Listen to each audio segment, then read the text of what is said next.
towards the end of times, the Muslims and the Romans will form an alliance against a third party. Now this is very atypical from the other ahadith, because all the other ahadith mention what? That the Romans on one side and the Muslims on the other side. Correct? So, in my humble opinion, and Allah knows best, these ahadith apply at the beginning of the Armageddon. Things are going to happen where Muslims and Romans will ally with one another.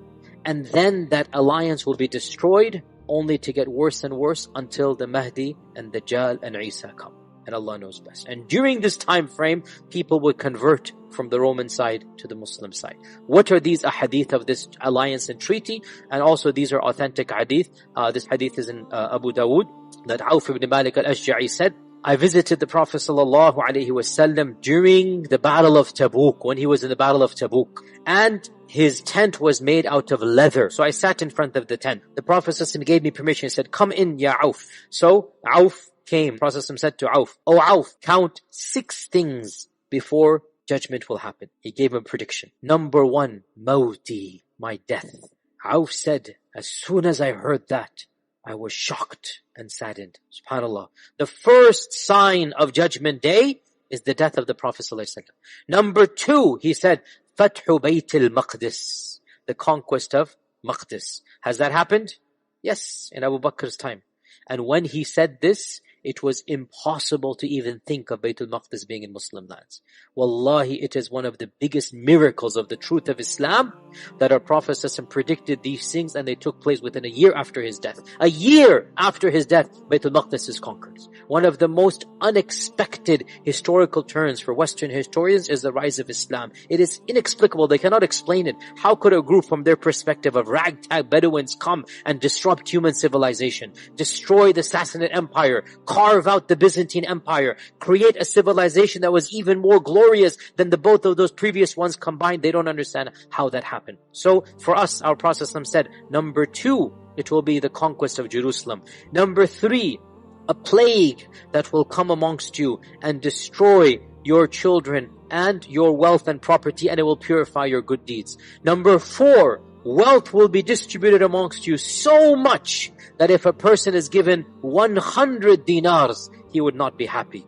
The Sahaba were very poor. 1 dinar was a big deal. 100 dinars was a fortune to them. And we're now at a time when 100 dinars was, okay, no big deal. We're at this time now. Number 5, there will be a fitna, a trial that will not leave any of your houses except that it will touch it. And then number 6, and this is what we're interested in. Number 6, there will be a treaty between you and the Romans. And then they will betray you and march against you with 80 banners, under each of which will be 12,000 troops.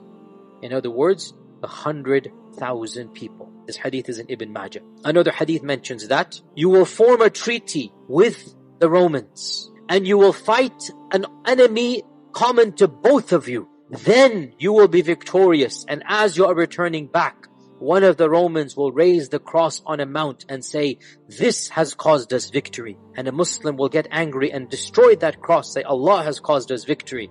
And war will break out and the Romans will break their truce. And then this incident of marching against you will take place. So these are only 2 or 3 hadith about this. That's it.